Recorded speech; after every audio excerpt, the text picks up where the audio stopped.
Welcome back to our channel, True Crime Enthusiasts. I'm John Garfield. Today we're diving into one of the most shocking and controversial executions in American history, the case of Eva Dugan. At the age of 52, Eva became the first woman to be executed in Arizona, but what makes her story even more unsettling is the circumstances surrounding her execution. On February 21, 1930, her hanging went horribly wrong, making headlines across the country. But was she truly guilty? What about the mysterious disappearances of her husbands, the unsettling details of her life as a migrant worker, and the botched trial that led to her death sentence?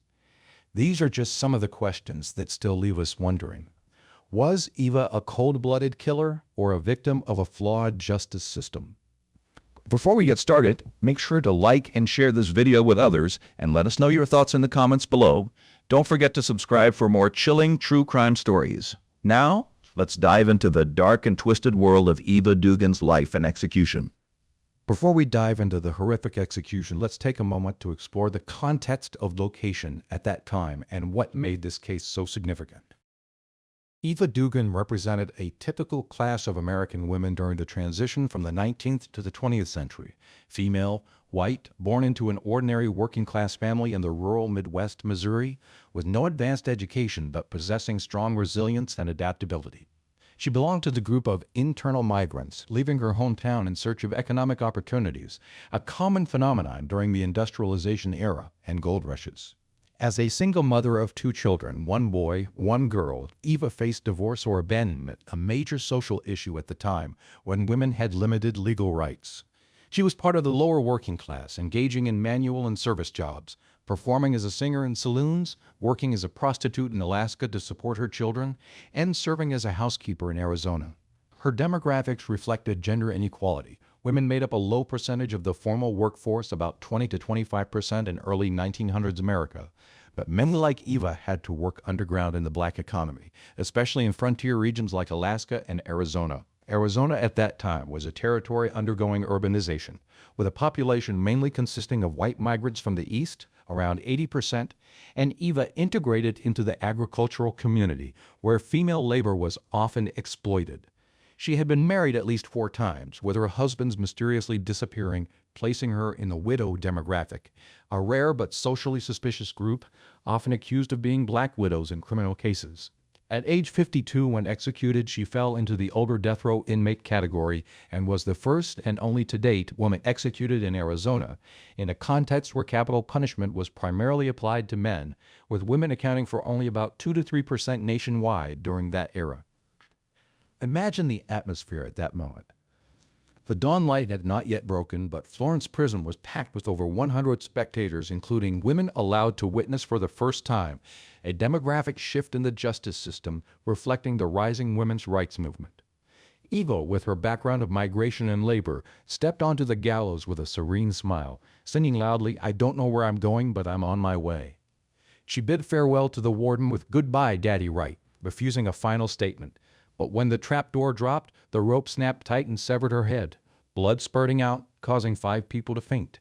This is the story of Cheerful Eva, or Claw-Fingered Kitty, from an Alaskan singer to an Arizona death row inmate. In this video, we will reconstruct the events, explore her final meal, last words, and impact on justice. Eva was not just a victim of fate, but also evidence of the harshness faced by working women. Do you dare to follow? Now let's take a closer look at the background and the events that led up to a woman committing this crime. To better understand Eva Dugan, we need to turn back the clock to the early years of her life. Born in 1878 in Salisbury, Missouri, USA, Eva Dugan grew up in an ordinary family, not wealthy, but not destitute either.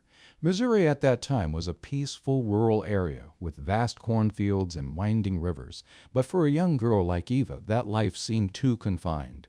She was a daughter in late 19th century American society, where women were bound by traditional norms, marry early, bear children, and depend on men. Eva married young, giving birth to 2 children, a boy and a girl, but the marriage didn't last. Her husband abandoned the family, leaving Eva to raise the children alone in difficult circumstances without support from society or the law. This was the first turning point, forcing her to become self-reliant and learn to survive in a world full of injustice. Salisbury, a small town in Chariton County, was typical of the Midwest: modest farms, close-knit communities, and a slow pace of life.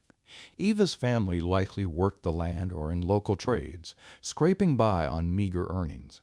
Education for girls was limited, often ending after basic schooling to prepare for domestic roles. But Eva, with her innate curiosity and resilience, chafed against these expectations. The abandonment by her husband was not uncommon in that era. Divorce rates were rising, but social stigma fell heavily on women. Left with two young children, Eva faced poverty and isolation. There were no welfare systems like today, and single mothers were often viewed with suspicion or pity. She had to improvise, perhaps taking odd jobs like sewing or housekeeping in the local community. This hardship planted the seeds of her adventurous spirit, pushing her to seek opportunities beyond the familiar horizons of Missouri. Historians note that many women in similar situations during the Gilded Age turned to migration, hoping for better prospects in the expanding American West or North. From 1896 to 1899, the Klondike Gold Rush erupted in Alaska, drawing thousands from all over to the frigid north in hopes of striking it rich.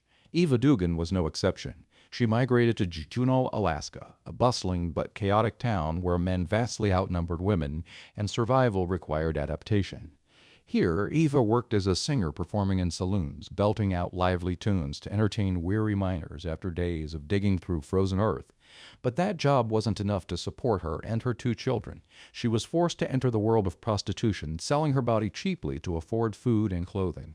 She adopted the nickname Claw-Fingered Kitty, perhaps due to her sharp nails or fierce performance style, and became part of Alaska's nightlife. The weather was brutal: blizzards, sub-zero temperatures, and rampant disease. Society was rife with violence, drunken men, beatings, and gold-fueled disputes. Eva had to learn to be tough, dealing with rude patrons and hiding the pain of a single mother far from home.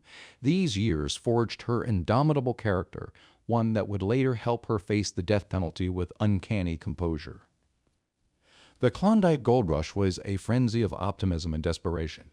Over 100,000 prospectors flocked to the Yukon, but few found fortune.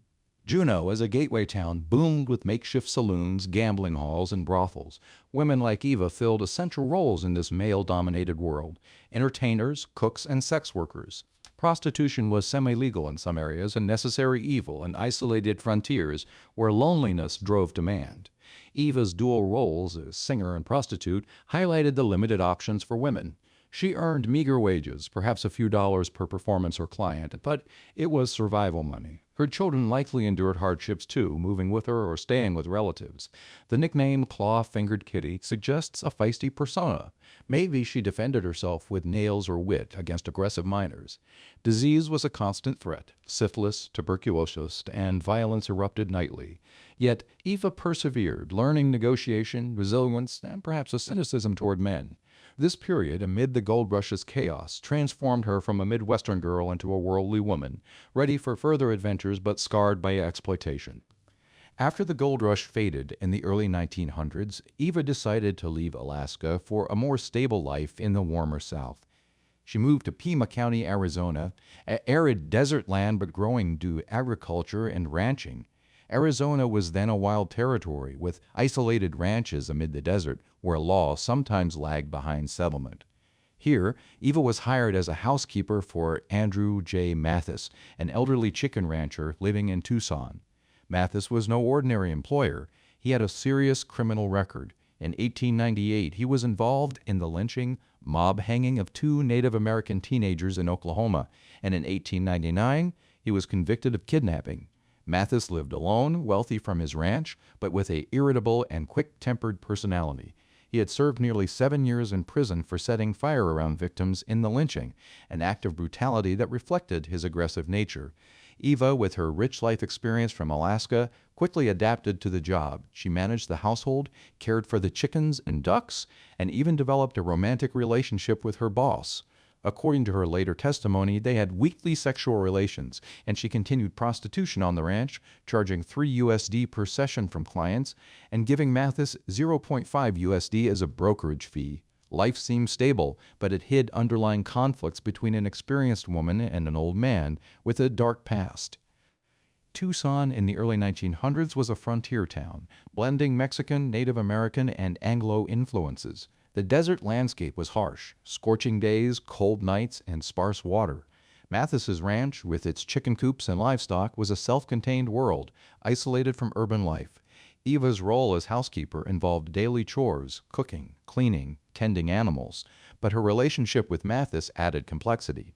His criminal history, lynching native youths in a vigilante act, spoke to the racial tensions of the time, where mob justice was common in the West. Mathis's kidnapping conviction likely stemmed from similar violent impulses. Eva, hardened by Alaska, might have seen him as a provider, but tensions simmered. Her continued prostitution suggests financial desperation or habit. The $3 fee, about $50 today, was modest, and splitting with Mathis showed her subservience. This arrangement foreshadowed the tragedy, a volatile mix of intimacy, exploitation, and resentment in a remote setting where secrets could fester.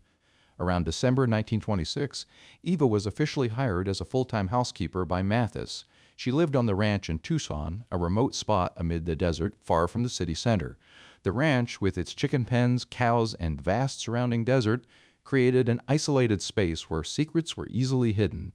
Eva, now in her late 40s, perhaps hoped this was where she could finally settle, but her life had never been peaceful. She had been married 4 times before, and all her husbands had mysteriously disappeared, a detail that would later become evidence against her. Was it coincidence, or was Eva a black widow who specialized in killing husbands to seize their assets? That question would haunt the entire story. Her marital history added layers of intrigue. The first husband from Missouri vanished after abandoning her. Subsequent ones, perhaps from Alaska days, faded without trace. Lost in the wilderness or victims of foul play? No bodies were found, but in the 1920s, such patterns raised suspicions. Eva's life trajectory from abandoned wife to frontier survivor to ranch housekeeper mirrored many women's struggles in early America: economic migration, gender exploitation, and the fight for autonomy. Yet her story veered into darkness, setting the stage for the crime that would define her legacies. Around mid-1927, Eva Dugan was attempting to start a new life in the eastern United States, far from the Arizona desert and the dark secrets she had left behind. She wandered through cities, surviving on the meager funds from selling Mathis's car and other assets, but fate wouldn't let her rest. In White Plains, New York, a quiet suburban town near New York City, with clean streets and bustling urban life, Eva was arrested unexpectedly. The reason? A vigilant postal worker intercepted a postcard she had sent to her father in California. The postcard, with its ordinary address and content, matched the description circulated by Arizona police of a woman on the run. The postal worker, perhaps a middle-aged man accustomed to handling thousands of letters daily, alerted the authorities. Eva was apprehended on the spot, with no chance to resist. She was extradited back to Arizona on charges of auto theft, the Dodge Coupe belonging to Mathis that she had sold in Kansas City under the false names Eva Mathis and A.J. Mathis. She was sentenced to 9 months in prison for this crime, a relatively light punishment compared to what was coming. But the story didn't end there. In prison, Eva might have thought she could slip away, but the Arizona desert was about to reveal its secrets. On December 11, 1927, a camper named J.F. Nash, perhaps a miner or wanderer trekking through the desert, stumbled upon the body of Andrew J. Mathis in a remote area near the ranch in Tucson. The Arizona desert, with its golden sands and cactus scrub, was an ideal place to hide crimes, but also where wind and wildlife could expose them. Nash, setting up camp for a hunting trip or exploration, dug into the ground and noticed a strange odor. He dug deeper and uncovered a shallow grave, with the body heavily decomposed after nearly a year under the scorching sun. A layer of lime had been spread to mask the smell, but it wasn't enough to prevent discovery. The evidence was clear. The victim's head had been hacked multiple times with an axe, an everyday tool on the ranch now turned murder weapon. Police quickly connected the dots. The body was Mathis's, and Eva Dugan, who had left the ranch with his car and belongings, immediately became the prime suspect. Not just because she possessed the victim's car and cash box, but also due to her personal history. She had 4 previous husbands who had mysteriously disappeared without a trace. Husbands from her Missouri and Alaska days vanishing without bodies or explanations. Police suspected she was a black widow, the type of woman who seduces men, kills them, and seizes their assets, a concept popular in criminal cases of the era.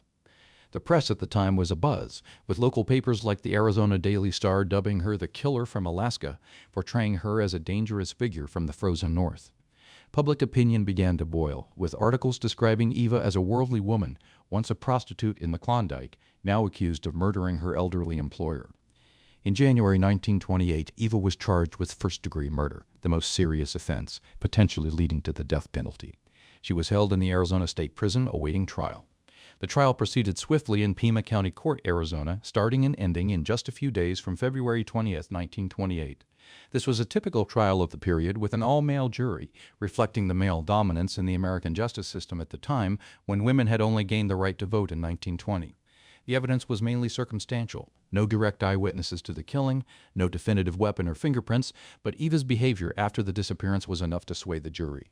She had sold Mathis's car in Kansas City under aliases, fled across multiple states, and taken his belongings. The prosecutor argued this was proof of intent to cover up the crime. In her testimony, Eva maintained her innocence. She claimed Mathis was killed accidentally by Jack, the 17-year-old teenager traveling with her, in self-defense. According to Eva, Mathis, with his irritable temper, had struck Jack for not milking the cows on time. Jack punched Mathis in the face, causing him to collapse and die on the spot. She testified that she had tried to revive him with mouth-to-mouth resuscitation, a crude first-aid method at the time, but to no avail. Terrified, she and Jack decided to bury the body in the desert, covering it with lime to hide it. She admitted to weekly sexual relations with Mathis and continuing prostitution on the ranch, charging $3 per session from clients and giving Mathis $0.5 a detail. The prosecutor used to paint Eva as a promiscuous woman exploiting men. But the prosecutor didn't buy the story. They proved that Eva used an axe to kill Mathis to seize his assets, about $600 from the car sale and his cash box. They emphasized her history of 4 missing husbands, the first in Missouri vanishing after an argument, the others in Alaska disappearing in the snow. No bodies, but the repeating pattern made the jury suspicious. The prosecutor depicted Eva as a predator, exploiting Mathis, an isolated old man with a lynching past, to get money, then killing him when the opportunity arose. Jack, the only witness, had vanished after Kansas City, and Eva provided no information about him. The jury, after a few hours of deliberation, found her guilty. The sentence, death by hanging, scheduled for June 1, 1928. This was the first death sentence for a woman in Arizona, a state that had only joined the Union in 1912, with a still rudimentary justice system. Before leaving the courtroom, Eva delivered an unforgettable statement, full of defiance. "Well, I'll die with my boots on and in full health." And that's more than most of you old coots can boast about. Those words, delivered with a cheerful and nonchalant tone, silenced the room and became a symbol of cheerful Eva. The trial was the climax of the conflict. Eva, representing women pushed to the margins of society, from prostitution in Alaska to housekeeping in Arizona, versus a male-dominated justice system, where gender biases played a significant role.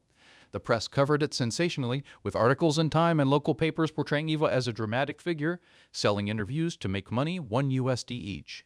Initial appeals were unsuccessful, but Eva fought to the end, filing petitions to the Arizona Supreme Court. The case wasn't just about murder, it reflected 1920s American society, the Great Depression looming, women fighting for rights, and capital punishment as a tool of control. Eva, with her migration and labor background, became a symbol of injustice. Was she truly a killer or a victim of circumstantial evidence? That question still lingers today.